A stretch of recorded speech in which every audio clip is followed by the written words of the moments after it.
know I'm probably late.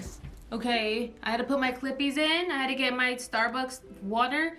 And I just got back from the lady doctor, okay?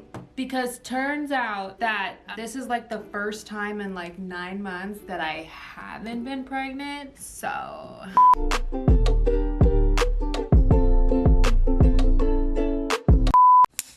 Hi guys, welcome back to my channel. So today, tomorrow, and yesterday, and probably next week, my name is going to still be Maria Gloria, and I'm here today just after the doctor's office. It was a 6-week checkup after baby. Turns out we're good to go. But like, anyways, I'm so excited. I'm so excited because I was reading my list of video ideas that I've been wanting to film for a really long time. And the one that came up today was doing a full face essence. But after that, there was this one, which is where I tell you, you know, my most awkward date or my most awkward like dating story. I have a few, but this one like not only takes the cake, but it eats it, it regurgitates it, it puts it in a present, wraps it in a bow. But it was very awkward is what I'm trying to say. I was like, I'm gonna go ahead and get ready with you guys and tell you my most awkward dating story because I'm here to help you become the woman of your dreams. And whether that be with makeup, I got you. Whether that be with skincare, I got you. Whether that be with shoes, I absolutely got you. But if it's with stories, I got you. Being a woman is awesome. I personally like love being a woman, and even though it does come with a lot of awkward and it comes with a lot of weird and strange, especially when it comes to dating. I don't care who you date. If you date a man, a woman, or like a really nice chair at IKEA, I respect you, I see you, I love you, and it's totally normal. And I am gonna tell you guys my most awkward dating story. I was gonna do like my full face of like makeup to tell you guys the story, but honestly this story is not as long as it is awkward, so maybe I might just do my eyes. Let me gather my thoughts real quick. Let me drink some water, and then let me go pee real quick just to complete the process. But we'll be back. First of all, I think we should preface this story with the fact that it was 3 or 4 years ago, something like that. And it was during March and April time. I really don't remember. I was like 24 years old and like going through stuff and quite dumb, to be honest with you. But weren't we all, you know, at some point in our lives? I actually had been talking to this guy and I never dated. We were talking for a while back November, December, before March and April. So like the previous year before, you get me? And we were only talking for maybe a month. And when I say talking, like baby girl, I mean talking. Like we literally only talked. We only talked. And when I mean talked, we talked in person. Like never on the phone, because I don't like it when people call me. Texted. I'm the type of person, like when I'm talking to somebody, like that's exactly what that means, point blank period. Like we're just talking. I'm just kind of figuring out if I want to actually date you and pursue something serious with you. And I knew him because he was the friend of a friend, and he was a very good looking guy. Like he was tall, he was one of them men in uniform, he was like older. Like I honestly, like, she was smitten, okay? There was an attraction there, but the reason why it never went any further and like we never really went steady and nothing ever became serious, like we never even went skiing together, was because he was a Cancer man. And they're interesting. And by interesting, I mean like very emotional and very sensitive. I also gotta preface this by saying that I'm Latin and a woman, and I'm Latin. So if I'm telling you, like if I'm saying that somebody's emotional, like that bitch must be a telenovela, like a walking freaking soap opera. Like he was emotional and I couldn't handle that. Like I know that it's every woman's dream to be with a guy that can say how he's feeling and that like can like be like a sensitive person. You know, you think you want that, baby girl, but I'm here to tell you, like, you really don't. It's not attractive. It's not fun. I'm only a mom to 2 people. Well, now, back then I was only a mom to 1 person, and I wasn't ready to be a mom to another person, especially when they're grown AF and not from my ovaries. By the way, I'm using the ColourPop Brow Boss pencil, and I'm using it in the shade Brunette, probably. I'm not really sure. So it didn't work out, but we stayed friends. Like, we stayed cordial. Like, I wasn't mean to him. I didn't put him down like harshly. I did text him because, I mean, we weren't dating. It wasn't like I really had to like be there to like let him down. Like, there was nothing serious going on. Like, we never even went to like Sportsman Warehouse together. Like, it was just not ever a thing. And we were cool, but we were cool like friends that never talk. Like, that kind of cool. Like, if we crossed paths, we were like, oh, hey, like, what's good? But like, not even. I stopped texting him. I stopped talking to him. He never called me. I never called him because no thank you. Phone calls give me anxiety. I was just over the guy, and I'm a Capricorn. So when I'm over somebody, like, I'm over them, and there's just no if, ands, or, you know, bristles about it. So we weren't talking, and now let's fast forward to March, April time period. I think it was like late March, early April that he texted me and was like, hey, so back when we were together, but we were not really together, like back when I was your mans, I wasn't really even your mans. He told me I had bought tickets for a show that you mentioned that you wanted to see. And I was like, oh, word? What show? And he was like, again, it was a show that you really, really wanted to see. And I was like, oh, cool. And he was like, well, I'm actually texting you to see if you still want to see that show. We would obviously only go as friends. Like, I don't, you know, intend on pursuing you again. I don't intend on, you know, building anything other than just like a friendship with you. And I don't want these tickets to go to waste. So, like, what do you say? And like, okay, so like, here are the red flags for me, right? Well, they're like right here, so you guys can see them too.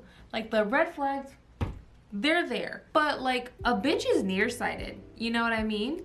I couldn't decline because he wasn't lying. I really did want to see this specific show, so I said yes. I was obliging, and I was like, yeah, like, that sounds good. And the show was literally like that weekend. I think he texted me on a Tuesday, and that weekend we went to the show. But here's what happened.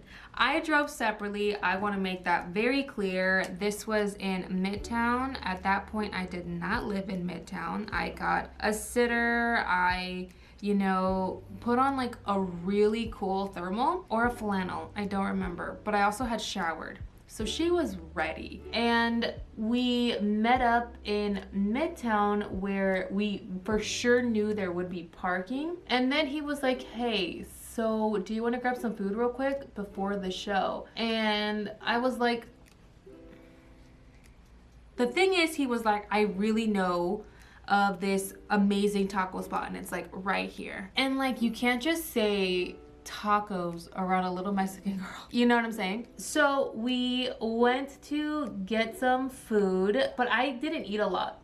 That's actually gonna pertain to the story. I didn't eat a lot. I literally only had like 1 taco and maybe like a chip with salsa because we were already running late, and the place for the tacos had a big ass line. Yeah, like, I should have never gotten in line. I should have never rushed the food. Like, I get that. Pero it was tacos, and I'm brown, okay? So I ate my 1 taco super quickly, and then I told him like, hey, like, I don't want to be late to the show. I don't want to be late to get a good spot to see. Like, I think we should go now. And he was like, yeah, for sure. Like, it's not a big deal. And I realized that he had actually ordered like a beer, and I was like, I guess it's just 1, but he drove. And again, the red flags were there. but the pendeja was right here. So I got in a car with him, and I knew even if it was just like the first sip of his drink, like I was like, why am I getting in a car with somebody with an open container? Like, that's stupid. And I immediately like regretted my decision, but I was so happy that that place was literally like 2 blocks over. So we got to the venue. At this point I was already kind of like annoyed with him, but then I was like, you know what, I'm not gonna let this ruin my time. I'm gonna go ahead and have a blast, and I'm gonna make sure that if he keeps drinking, I'm going to Uber to my car. Like, I'm not gonna get in a vehicle with a guy that's literally drinking at all. So we got to the venue, and my homeboy, we'll just call him, what's a name that rhymes with Alex?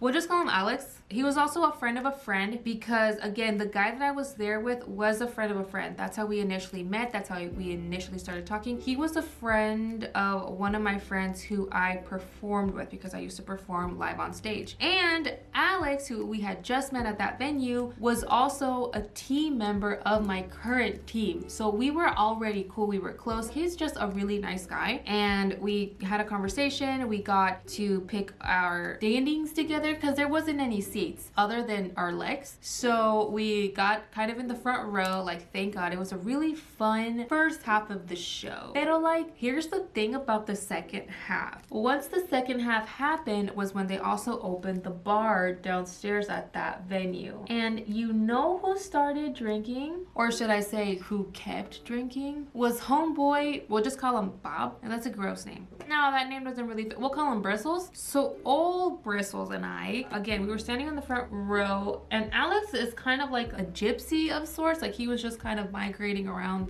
the venue, and by the time that they started serving alcohol, and homeboy, who was like my date but not really my date, he kept with the drinking, and he got really comfortable with me, and he put his hands on my hips. And at first I thought it was just to move me, and he kept his hands there, which I was like, okay, the song is chill now, like, you don't have to keep touching me. So I remember I grabbed his hands and I simply did, like, I did like this little number, like I just kind of took his hands off. Thank God he caught the hint, and he dropped his hands, and he didn't do that again for like 30 minutes. Because 30 minutes after that, he not only put his hands on my hips, but he hugged me from behind. And I don't know about y'all, but when I tell somebody that we are just friends, I don't ever hug them in that way. But I remember at this point, I literally was like aggressively like, hey, don't do that. And he apologized. He was super apologetic. And by this point, he was obviously, if not Buzz Lightyear, very tipsy, like a jar at a Starbucks. Like, he was getting there. And I immediately realized it when I turned to tell him, like, hey, like, don't touch me. I'm not comfortable with this. And Alex wasn't there, so he didn't really get to see anything. He calmed down and he was like, I'm so sorry. Like, I got ahead of myself. And I was like, ahead of you? Like, no, what are you ahead? Like, I remember that didn't sit right with me. And at that point, like, I wasn't really enjoying the show. I was more so like on guard that this guy wasn't gonna try and kiss me or pull me into one of those weird, awkward kiss moments. Cause a bitch loves concerts, but a bitch doesn't like awkward. So the show ended. And then we all went back downstairs because that specific venue was upstairs somewhere. We all went back downstairs. And Bristles had to go to the freaking bathroom to take a break and empty his pee pouch of all his freaking alcoholic beverage and sins and shit. And I was talking to Alex because we found Alex again. Again, he was kind of migrating around the venue. And Alex brought up to me, hey, we should go to the bar that's literally like right down the road because they finally opened it and they got really good like bar food. Like, I was completely down because I was hungry. I didn't really eat a lot. I only had one taco, and I'm not gonna lie, like, I was hungry and I felt comfortable with Alex. Like, have you been drinking? And he was like, no, I didn't drink at all. I just had some water. So I can drive if that's what you're asking. And I was like, yeah, because I got a ride with what's his face over here.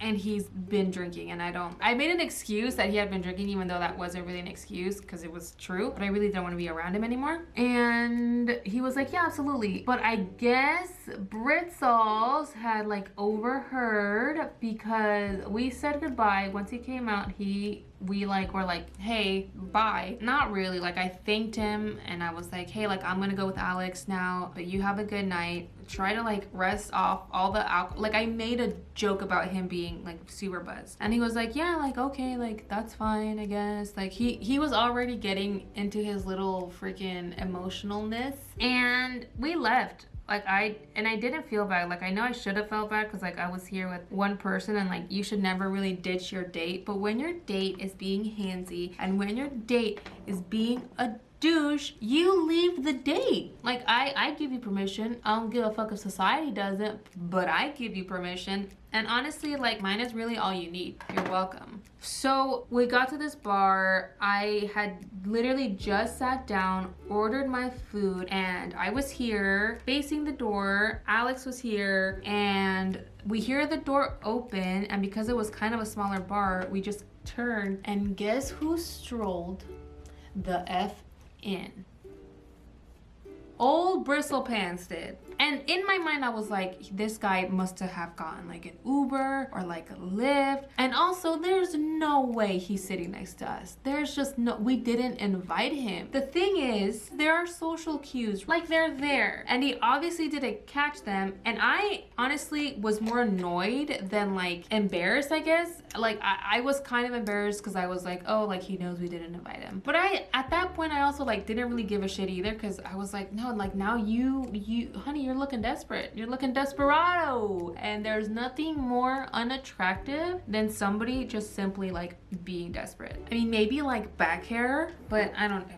He probably had that too. I don't know. I'm gonna go ahead and put some tape on and start on my eyeballs. We're gonna go ahead and use the ColourPop Your Golden palette. By the way, they did send me this in PR, and I have already kind of played with it and kind of used it a little bit. I just basically kind of swatched it. This is gonna be my first time actually like doing a whole look with it, and I'm very excited because it's very pretty and it's not awkward like we're about to get. So he walked in, and in my mind, the thought did cross that he was just kind of there because he also heard that this bar was finally open and he didn't know we were gonna be here. Like there was no way he followed us here. Like don't get me wrong, a bitch can be conceited and be all over her own junk. Like I get it, but it did hit me, and I did kind of settle and had that conversation with myself where I was like, Gloria, okay, not everybody's all over your huevos, like chill. But then homie sits down and is like, I overheard you guys talking, but you guys obviously forgot to invite me, so I just invited myself. Puta madre. Who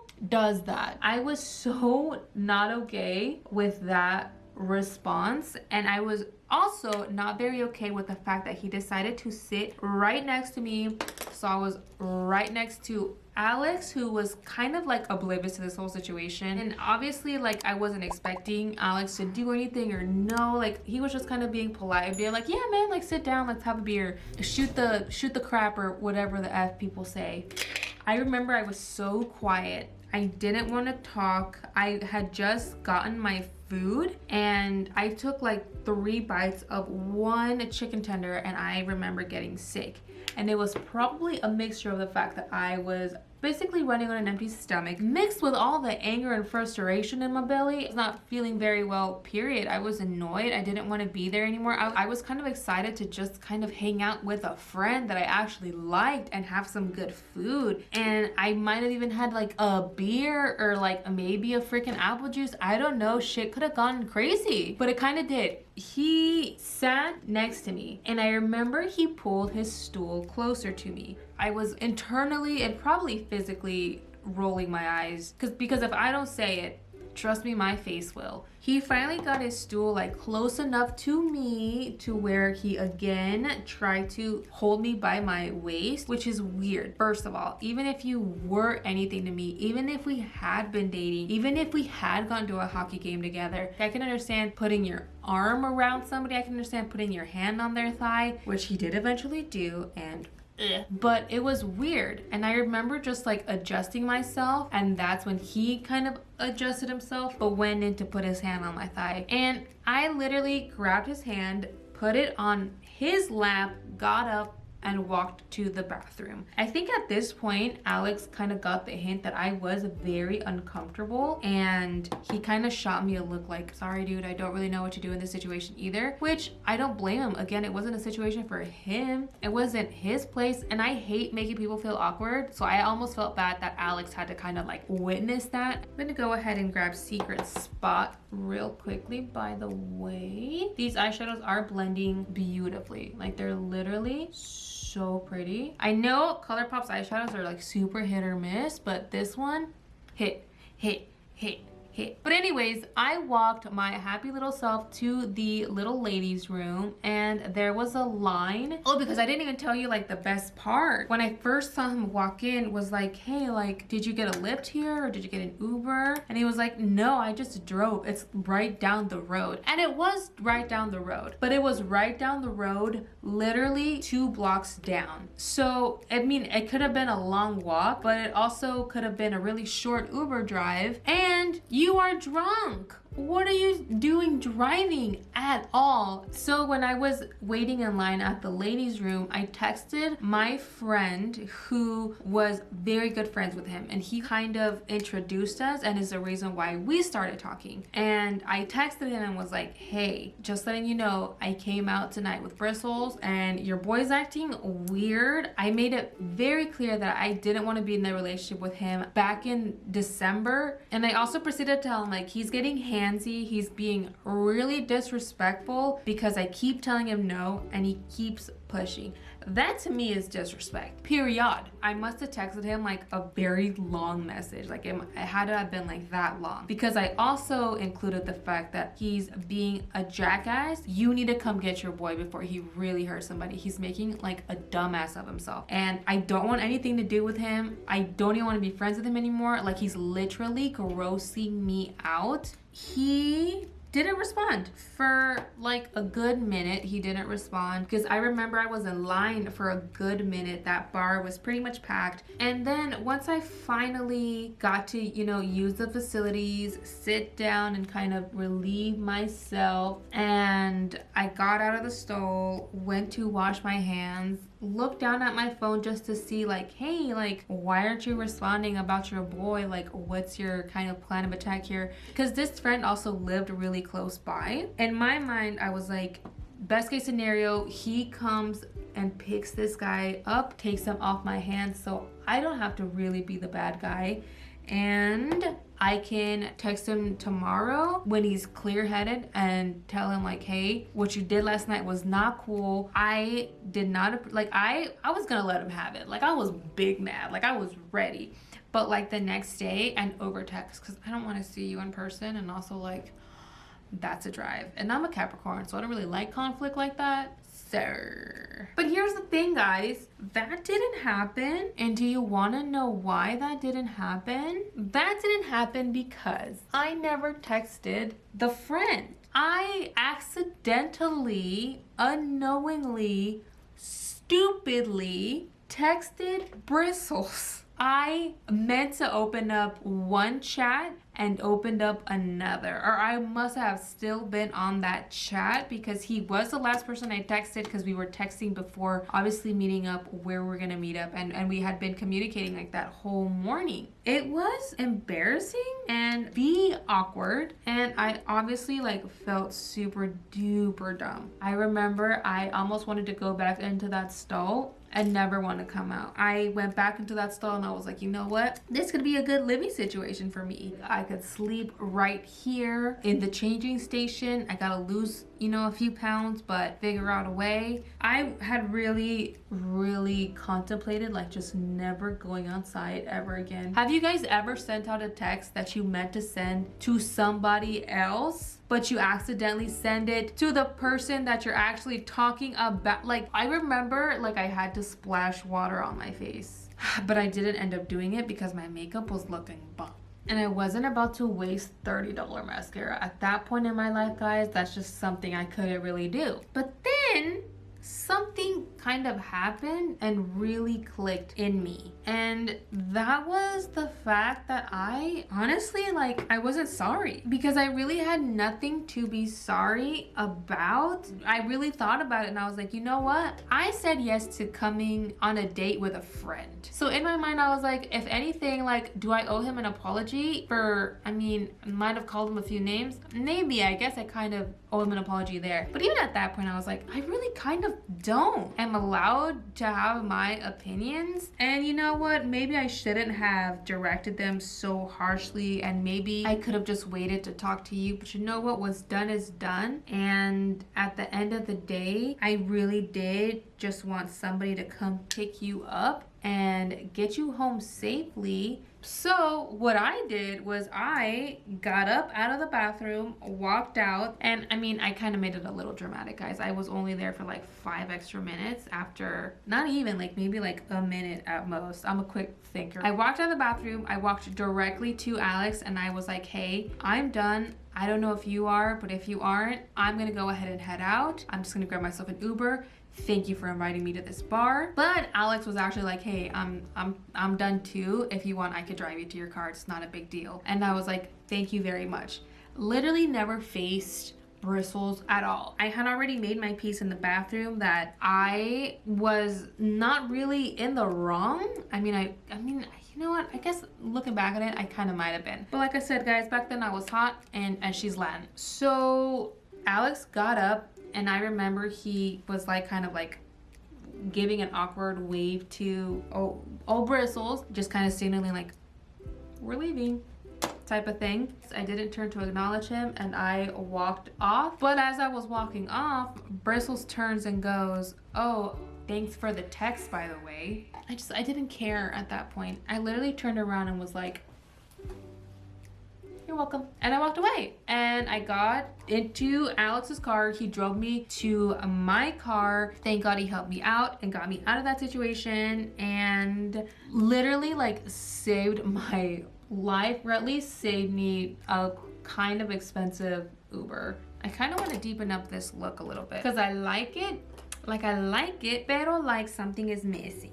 Probably gonna go ahead and grab warmer days. Oh, like warmer days, like días calentitos. I get it. So after that, I drove myself home. At this point in my life, guys, I lived really far from Midtown and downtown. Not really far, maybe like a 45-minute drive. But that whole drive home, I was thinking to myself, like, where did you go wrong? First of all, dumb bitch. You should have never said yes to this date.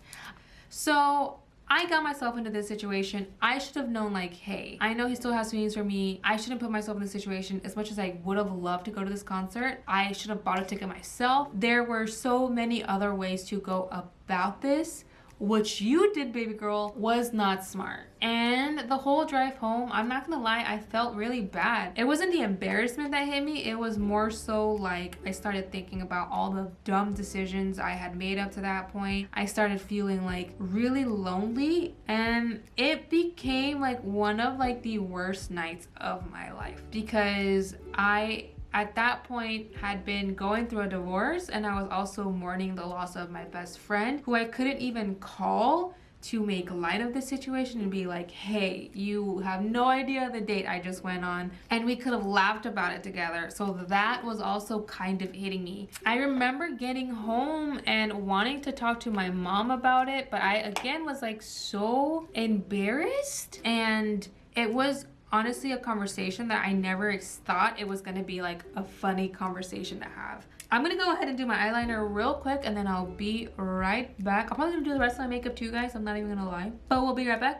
All right, so we are officially back. I went ahead and just finished off the rest of my face, guys. Like I said, the story was just not long enough for all of this, and I was gonna do something completely different with my pelo, but then I was like, baby, you look fine. So but anyways, the next day I did end up texting the friend of the friend, my actual friend, the one that I didn't go on a date with, the one that would like introduced us. I ended up texting him, and I did text him this time, and I told him like, hey, last night did not go very well. I think you should check in on your friend and see if he made it home okay, and just letting you know, like, I don't think that it's gonna be cool for all of us to hang out. Like, I don't even want to be in that awkward situation. I don't want to make him feel awkward. It was a very awkward night, and kind of also like just venting, releasing frustrations. And he texted back and he was super apologetic. He was like, hey, I should have warned you. He can be a little bit intense sometimes. As for the whole drinking and driving thing, like, I'm so sorry. And then a few hours after we kind of stopped texting, Bristles then texted me and was like, hey, I'm really sorry about last night. It was not my intention to make you feel uncomfortable. I am so sorry if I did. And at that point, guys, because again, I'm not really one that wants conflict, and I'm not really one that wants to keep beating a dead horse. So I was like, hey, I totally like understand, not really, but I accept your apology.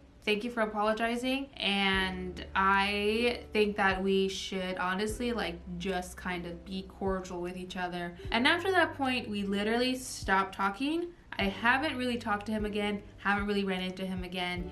It's been years. And now I can look back at this situation, and I hope you guys who listening to my awkward date story or my most awkward date story, I'm pretty sure I've brought back memories of your most awkward date. But I think it's very important looking back to find the gifts in those situations. And I will say this because I was actually telling my boyfriend the story on our way back from work the other day, and I told him I'm so grateful for that date. And I'm honestly so grateful for every guy I've dated before you. I'm so grateful for all my failed relationships. I'm so grateful for every heartbreak, every tragedy, every awkward worst date. And he was like, why? And I was like, same reason I'm grateful, you know, for the girls that you dated before me. And he was like, what? And it's honestly very simple, you guys. When you look back and you find the gift in all that chaos, the gift is honestly pretty great, because everybody that you dated to this point, or at least to the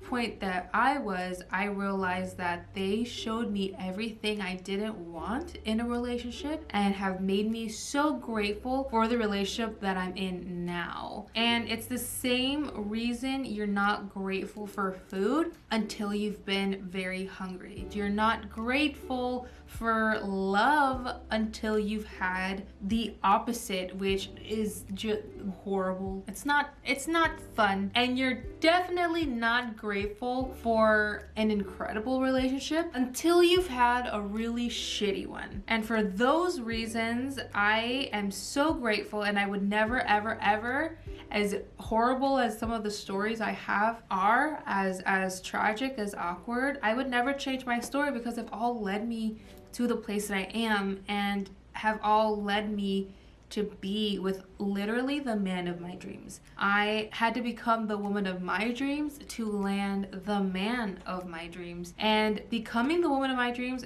it's not easy, but it is so worth it, because I am now left with a lifetime with my person that is going to be so wonderful, and I'm going to be so grateful for every single day. I'm so much more grateful for him today than I was yesterday. No ifs, ands, or buts about it. And it's so crazy because I'm actually dating the guy that I talked about earlier when I said I was going through a loss of a best friend. I'm now dating that best friend that I couldn't even talk to back then because he was in a relationship and she was very jealous and didn't believe in guy-girl friendships. And thank God in this instance, you know, like she had it right. There was something there. But yeah, guys, I know that I love the makeup and we love the shoes and we love the fashion and we love the skincare here. We love all those things. But I think it's really important to remember that becoming the woman of your dreams isn't all this. It isn't just makeup. It isn't just, that's honestly not even the tip of the iceberg. Becoming the woman of your dreams takes so much internal work. It takes so much accepting and so much forgiveness of yourself. You gotta forgive yourself for all those stupid decisions that you made. Find the gift and say, hey, these weren't mistakes. These weren't failures. These were lessons. And because I learned this, because I mastered this emotion, I am now the woman I am today. And when you understand all the control that you really do have in life and you let go of that victim role, you hone in on all that control and say, yeah, I had all this control to fuck my life up, but the gift is I now know I have so much control, so much power that I can fix it, I can take it back, and I can make it into something wonderful. I can really build myself up. I wasn't maybe born the woman of my dreams. I had to sculpt this bitch, I have to mold this bitch, I have to grow this bitch, and it's gonna be hard, but trust me, it's gonna be so worth it if by 20, 25, 30 years old, I have all of it kind of honed in and understood. I'm just gonna live the rest of my life in bliss. I know I went on a real Tony Robbins rant, but you're welcome. His seminars are super freaking expensive, and I just gave you that for free. I will appreciate it though if you do watch the ads on this video and you like and you subscribe and you comment and you share, because that really does help me out and it does really help me keep my lights on. So yeah, I love you guys so much. I want you guys to know that. Thank you guys so much for watching. I know this video might have been weird, different, awkward for sure, but I hope you guys really got the gift of it, and I want you guys to know today, tomorrow, but right now in this second more than ever, baby girl, but it is crazy what you deserve. And I love you, and I'll see you in the next one.